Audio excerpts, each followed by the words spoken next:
What's up, Bassketeers? Josh Fossgreen here with my real life practice journals. In this video, I'm going to be showing you what I've been practicing the last few months. It's nothing special, it's just practice, but hopefully it gives you some ideas for how to structure your practice routine, what you might want to practice.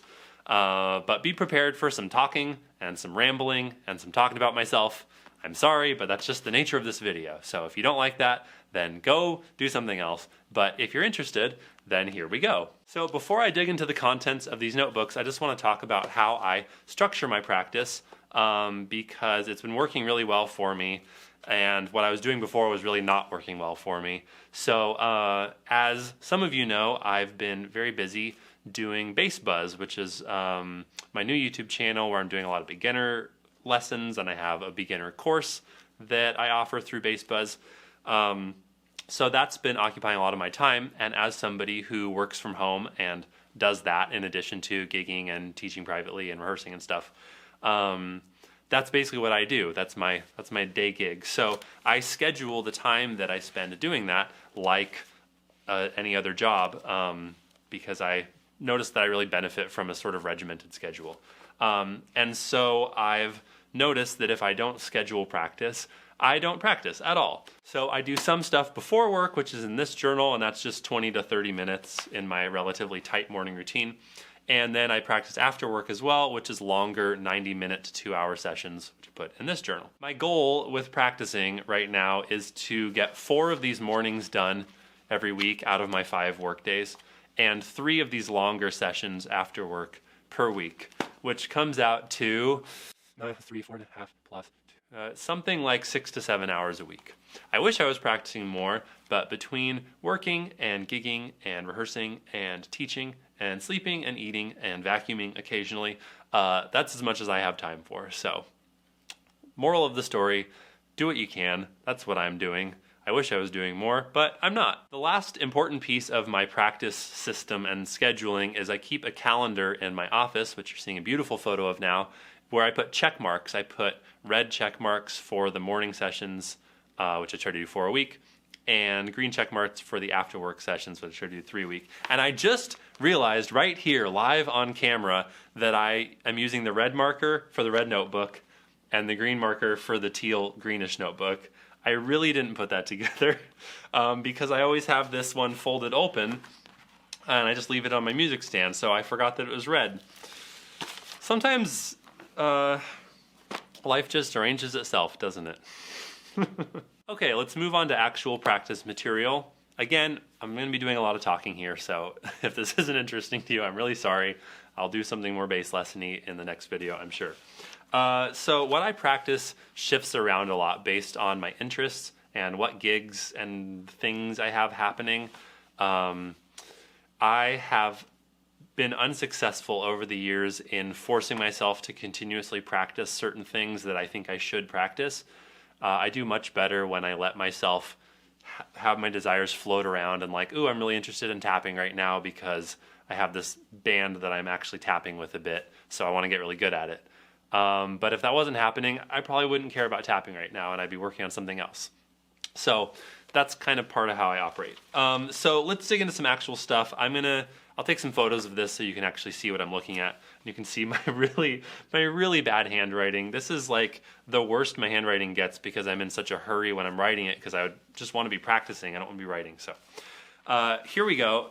Starting from December 30th is where I'll take us back to. I'm in March now. It may not be March when you're seeing this because of release schedules and fancy production things like that. But anyway, so December 30th, I wanted to start on this day because you'll notice in the December 30th entry, if you can read it, it says UGW 100 Forget-Me-Nots. Why can't my thumb do that? So first of all, UGW is Ultimate Groove Workout, which is something I introduced at a beginner level in my Beginner to Badass course over on bassbuzz.com.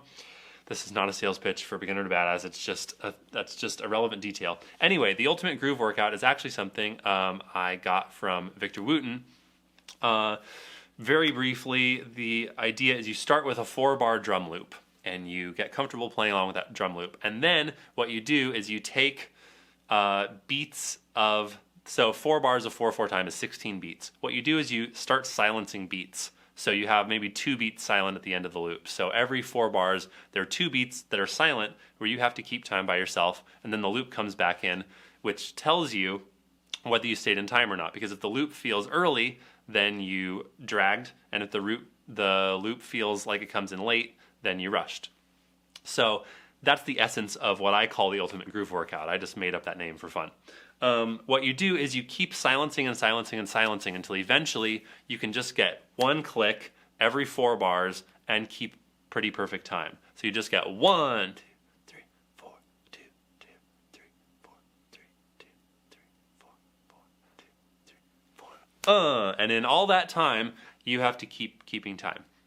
It's something that I've worked on for years. I've gotten medium good at it. Sometimes I'm really good at it. Sometimes I think, why do I still bother playing bass? I'm so bad at this. I notice as I read through these, and maybe we'll get to that, some days I'm like, wow, I'm great at this, and other days I'm like, well, that was just bleh. Okay, so that's what UGW means. So when I write UGW 100, that means at 100 beats per minute, I'm just giving myself 2, 3, just 1 click every 4 bars to keep time. And Forget-Me-Nots came up just for fun because it's a really cool bass line.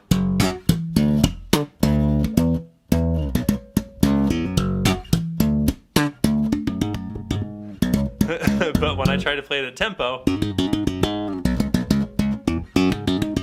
that thumb move tripped me up. And I've played this at gigs and stuff, and I guess I just never realized that Freddie Washington, who played bass on that track, actually thumbed every note in that little lick. So that's why I wrote, why can't my thumb do that? So thus began a journey that has continued into March of working on that. And so we'll revisit that as we go. But just some of the other things, some more to say about that, but just some other things here.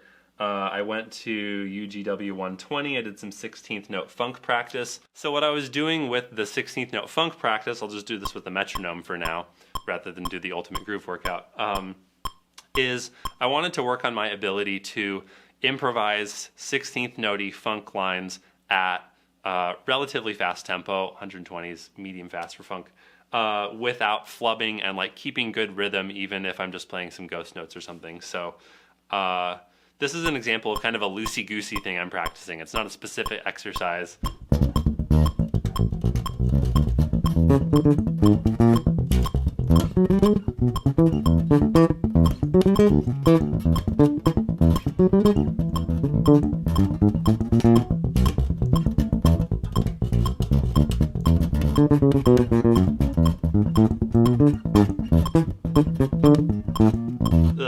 So what I'm doing is feeling around in an improvisational context for something that trips me up, and I found a couple things there.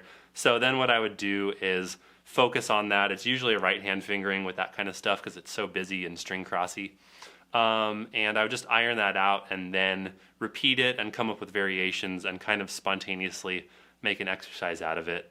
And then I would practice that until the muse brought me on to a new practice topic. So let me walk you through the rest of this Forget-Me-Nots thread that's happened recently, because it's been really interesting for me and maybe an example of how you could take a failure of like, wow, I can't play Forget-Me-Nots all that well, that's kind of embarrassing, into something interesting to work on. So the first day I did it, I was like, wow, I can't do that. The next day, it went a little better. The next day I practiced, it felt worse and I felt really tense and the rhythm sucked. So at that point, I decided to slow it down. I took it down to 88 and I said it was still hard. So the next day, I brought it down to 80 beats per minute. It seemed good. I tried it up at 90. It didn't seem good.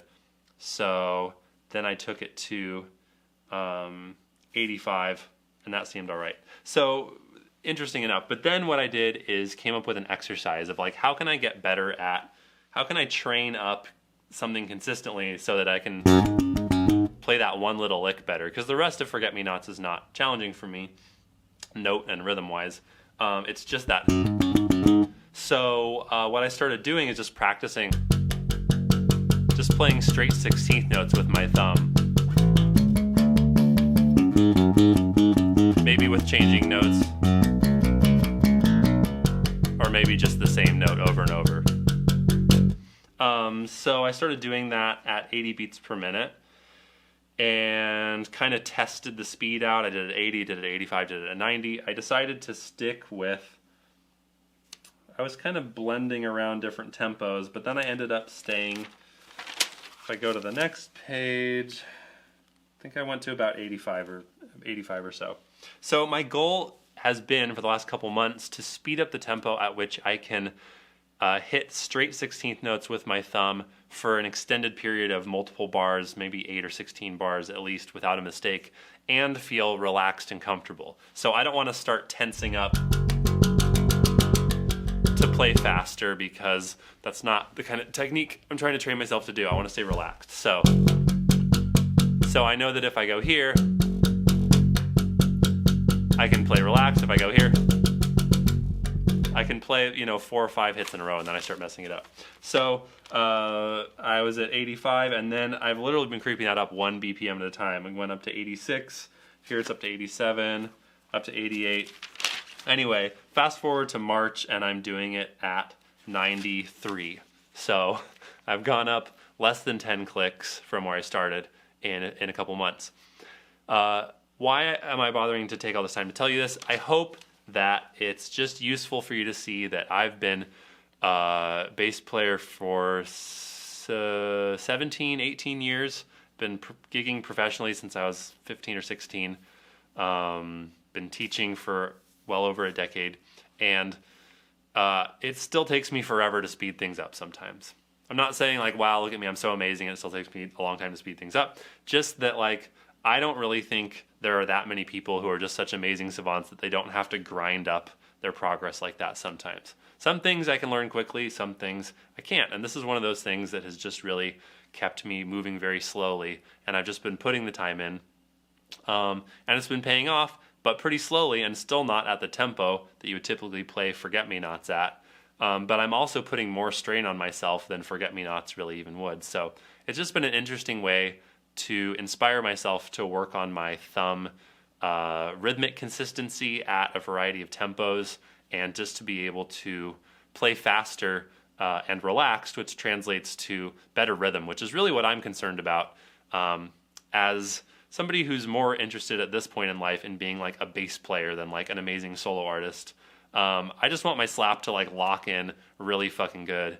So not having my thumb spaz out because the tempo is too fast is really what I'm interested in, so that I don't play forget-me-nots badly at my next wedding gig. So the stuff that I do in the morning is stuff that I want to do really regularly, but that I don't necessarily need to put in a lot of time on. So including the slap stuff, I've also been doing interval ear training again, which is something I highly recommend doing. I used to do it a lot in college, then I got like good enough at it that I didn't feel the need to practice anymore. So I've just been kind of brushing up on it. But I've been using this app called Tenuto, which you can get for $5 from musictheory.net. I'm not affiliated with them, but I've been using their resources since I was in college. It's really good stuff, some really nice simple theory lessons, and you can do all these exercises for free on their website, but I really like doing it on the app, which is only $5. So it'll just play me different intervals, and then I say what it is, and then blah, blah, blah, intervals, intervals, intervals.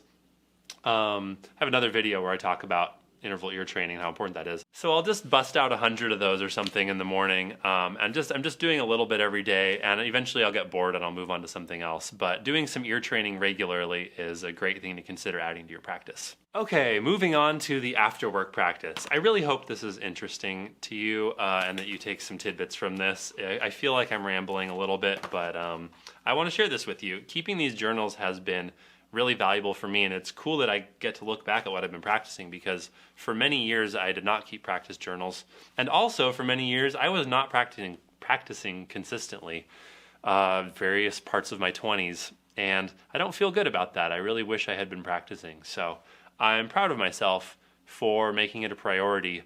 Even though I could get away with not practicing and just keep doing the kinds of gigs I've been doing, I really want to keep taking my playing to the next level as much as I can, so that I can keep moving forward with my music and my life. And yeah, so I'm really happy I have these journals. And So let me show you some of the stuff that I do after work. This is where I do things that are like harder and more conceptually and just like mentally taxing. So this is where I do my transcribing, and this is also where I squeeze in like rehearsing tunes for gigs. I try to make sure I don't lose all of my practice time to gig prep, because I want to keep my threads running of stuff that's not necessarily immediately applicable, but still something I want to work on. Okay, so I'll just kind of jump through this with you the last few months. First, we're looking at the December page. One of my priorities lately has been learning jazz standards. I have had an embarrassingly small list of jazz standards that I actually have memorized and like really know the tune deeply. So I've been working on that so that I'm not embarrassed. And I'm embarrassed just telling you that, but what can you do? There's so many jazz standards, and I went years where I wasn't practicing, so it's all that wasted time. I'm trying to catch up on it now. So I was working on a bunch of jazz standards that month, and a list of stuff that I wanted to work on in coming months that I've gotten to some of it, not all of it. I did some other transcribing. I worked on some Iron Maiden stuff for the Steve Harris video that I put out through Bass Buzz.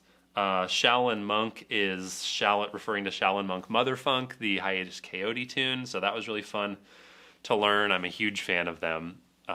So yeah, I transcribed that. I transcribed Nakamura, which is the last track off of their first record, Talk Tomahawk, also. Really fun. Great bass playing, Paul Bender, and just killer band. Everybody in that band is so effing awesome, and I wish they would make another album. If anybody who knows anybody in Hiatus Coyote is watching, please cajole them into making another record. They were so good together. Okay, and I was also working on SG is Soul Glitch, which is a band that I'm playing with lately, doing some fun electronic stuff.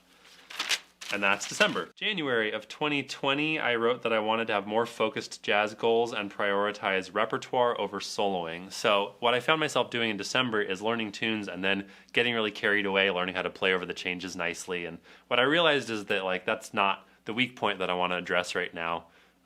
It's certainly something to work on, but what I really want to work on is repertoire. So since then, I've been trying to move more quickly through learning tunes, just making sure I have them memorized and that I can play them at my current comfort level.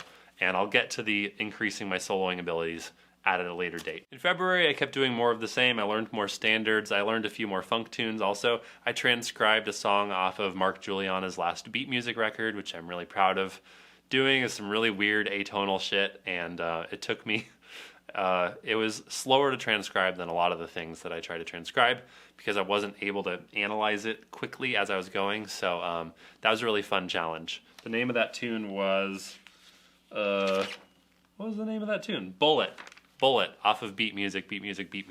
Check that tune out. It's really cool. That takes us to March, which is where I am right now. It might not be where you are. I'm just learning more standards, prepping more Soul Glitch stuff, working on some new pedal board things. And that's what I've been doing. And a real quick note on how I've been learning jazz standards, if you're in that same camp of like, oh, I should really learn standards. The thing that really set me back with that in college is that we learn jazz out of real books. And I don't find that an inspiring way to learn jazz because it's an auditory medium. So I've been trying to learn jazz more like the way people have historically learned jazz. So I've been like listening to actual recordings of tunes and transcribing the melodies and chord changes myself that way, and then looking at the charts in real books and just kind of checking everything with how people typically play the tune. But that's helping me feel a lot more legit and less like I'm doing an imitation of jazz, and I'm just, I'm listening to the records, I'm not reading a melody and that says like, this is how you play Days of Wine and Roses. I'm listening to Frank Sinatra and pulling phrasing ideas from him. And then I'm listening to like more modern instrumental versions for how musicians commonly play the changes to that tune. So anyway, highly recommend learning jazz by ear, not out of books, because it lives in your ears, not on a paper. So maybe start with your ears and then go with the books afterwards to check your work, if that resonates with you. If not, no biggie. End ramble. Thank you for watching. Let me know what you thought of this video. If you're one of the people who actually made it to the end, was it boring? Was it helpful? Should I do more of these? Should I never do one again? I'm open to your feedback. I feel not sure about it right now. I feel like I talked a lot, I didn't play very much, but I hope there were some nuggets in there that were helpful. So I'll shut up now. Thank you for watching. My patrons on Patreon, I'll be doing a little bonus video, talk about a couple things I didn't talk about, including what I have taped to the front of this notebook and why. And please subscribe if you want to see more videos. Maybe not more of this kind of video, but more videos in general. And if you click the bell, you'll actually get notified when I put out a video rather than them just hiding in the endless feed of YouTube content. Okay, thanks for watching. I'll see you next time.